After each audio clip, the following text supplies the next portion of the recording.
Shalom family, we have a mini scriptural discussion that I want to do. So let's start with the book of Genesis. Yep, the beginning. And we're going to go into chapter 32, verse number 24 to 29. And as always, this is the NIV. Let us read. It says, "So Jacob was left alone, and a man wrestled with him till daybreak. When the man saw that he could not overpower him, he touched the socket of Jacob's hip, so that his hip was wrenched, and he wrestled with the man. Then the man said, 'Let me go, for it is daybreak.' But Jacob replied, 'I will not let you go unless you bless me.' The man asked him, 'What is your name?' Jacob answered. Then the man said, 'Your name will no longer be Jacob, but Yashral, because you have wrestled with Yahuah and with humans and have overcome.' Jacob said, 'Please tell me your name.' But he replied, 'Why do you ask me my name?' Then he blessed him there." So family, that was a beautiful reading in the book of Genesis that reminds us of how Jacob wrestled with Yahuah. Now, the concept of wrestling with Yah, our Yahuah, is often understood as a profound spiritual struggle, family. It's a time of intense prayer, a time of pleading with Yahuah, whether it be for a blessing, guidance, or even a change in circumstances. Wrestling with Yah can also involve a deep and personal engagement with Yahuah, as you can see, like a form of wrestling. But when we say wrestling, we don't always mean physical. This can be a spiritual thing. Okay, family? It's a time where we push back against limitations and we question Yahuah's will or even seek a deeper relationship with him. Now, when I say question Yahuah's will, I'm not saying this in a way to lead you guys astray or even myself. But as a human, there are times where certain circumstances occur in our lives at maybe not so convenient times. And we might even question why or how could this be?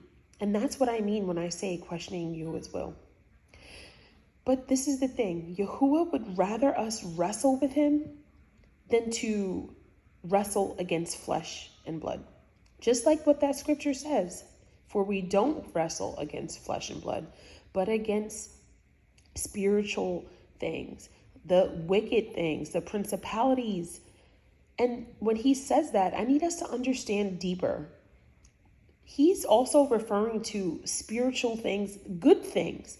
Yahuah himself, we might wrestle against. And this is not something that I encourage you to do on purpose, but this is something that if you're led to go deeper in your intimacy with Yahuah, understand that this is a part of that process. Okay, family?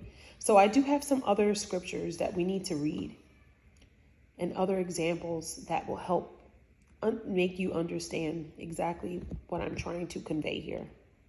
Now, this is Psalms 44, a wonderful psalm. And let's read. It says, "We have heard it with our ears, O Yahuah. Our ancestors have told us what you did in their days, in the days long ago. With your hand you drove out the nations and planted our ancestors. You crushed the peoples and made our ancestors flourish.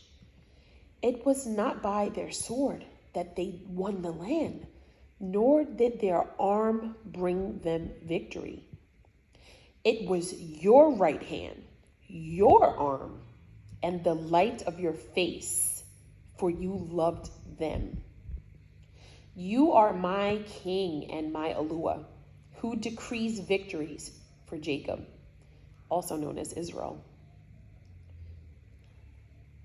"Through you, we push back our enemies. Through your name, we trample our foes. I put no trust in my bow. My sword does not bring me victory. but you give us victory over our enemies. You put our adversaries to shame. In Yahuah, we made our boast all day long, and we will praise your name forever. But now you have rejected and humbled us. You no longer go out with our armies. You made us retreat before the enemy, and our adversaries has plundered us. You gave us up to be devoured like sheep and have scattered us among the nations. You sold your people for a pittance, gaining nothing from their sale. You have made us a reproach to our neighbors, the scorn and derision of those around us. You have made us a byword amongst the nations. The people shake their heads at us. I live in disgrace all day long. My face is covered with shame. At the taunts of those who reproach and revile me because of the enemy who is bent on revenge. All this came upon us, though we had not forgotten you. We had not been false to your covenant. Our hearts had not turned back. Our feet had not strayed from your path. But you have crushed us and made us a haunt for jackals. You covered us over with deep darkness. If we had forgotten the name of Yahuah, or spread out our hands to a foreign Yahuah, would not Yahuah have discovered it? Since he knows the secrets of the heart? Yet, for your sake, we face death all day long. We are not considered as sheep to be slaughtered. Awake, Yahuah! Why do you sleep? Rouse yourself. Do not reject us forever. Why do you hide your face and forget our misery, our oppression? We are brought down to the dust. Our bodies cling to the ground. Rise up and help us. Rescue us because of your unfailing love. I felt so much passion reading that with you guys. Family, another example of how David wrestled. He wrestled with Yahuah. And this is not a physical thing, but this is a wrestling by crying out, a wrestling by pleading with Yahuah for a change in circumstances. They were dealing with hardship. They needed to hear from him, his voice. They needed to feel his presence. And as I read this, I felt like it was a time in which they felt like Yahuah was absent, a time in which he was silent. And this also reminded me of Job and what Job had to go through, being so righteous and still having to face so much.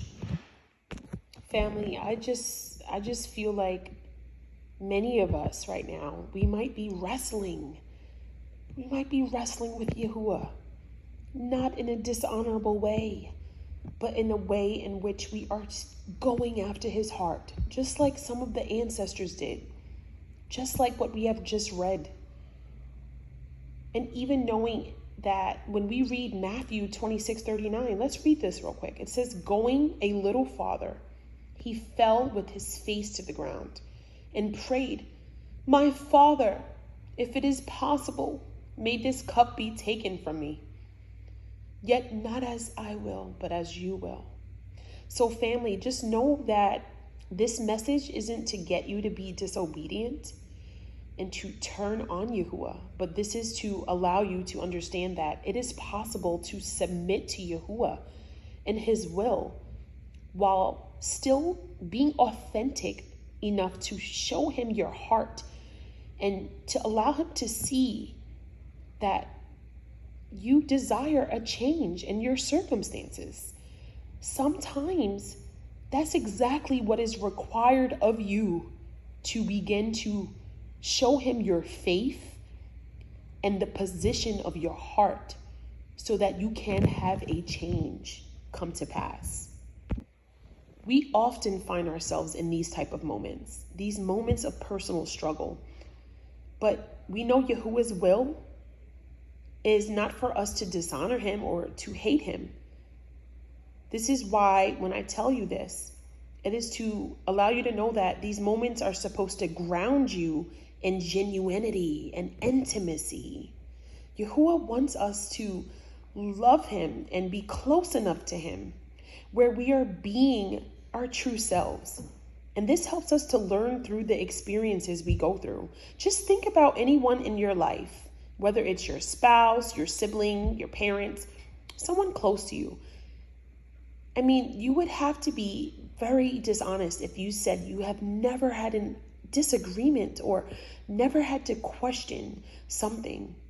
Because when we love people the most, that is oftentimes when we find ourselves wrestling against them. And as I said, not a physical wrestle, but a spiritual one. We have to be able to trust Yahuah and his character, family.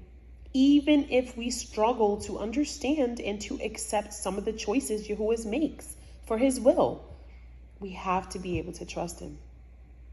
And if we ignore the parts of Yahuah that makes us feel uncomfortable, then what we're doing, think about it. We're creating little gods.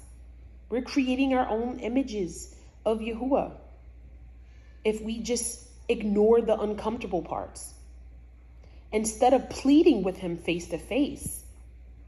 And so when we don't plead with him face to face, when we don't wrestle with him, when we try to undermine or ignore the uncomfortable parts, instead of being authentic, being bold, yet obedient and going to our Father in heaven, then we are making things idolatrous and we are trying to control it.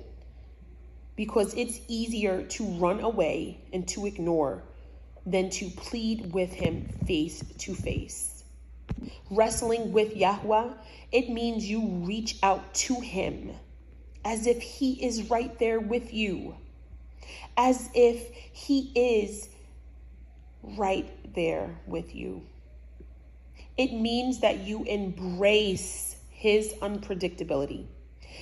It means that you embrace his vastness. It means that you accept things for what they are and to know that he is in control. It may seem different, wrestling with Yahuah, pleading your case, because we're often used to doing that when we can physically see a person in our faces. But when we can do this, this helps us to grow with him. It helps us to deepen the levels of our trust. And it allows us to see who Yahuah truly is. He is love, but he is also war. He is also just, family. He's righteous. He sacrificed his only son for us. And that alone should show us his deep love he has to offer. But wrestling requires touch. It requires reaching out to touch. Through prayer, through connection, through worship, through that secret place, through trust and understanding. And this connection is how we will know who he truly is, and he will know who we truly are. We won't have to hear, "I never knew you." Why? Because we went deeper with Yahuah. We wrestled with him. We pleaded with him. We asked him questions. We waited for the answers. We did not give up. We endured. We are his family. We don't wrestle with the flesh and blood, no. But we wrestle with the spiritual things. Just choose your battles wisely. Don't tempt him. This is not to dishonor, but this is to go deeper with Yahuah. Shalom.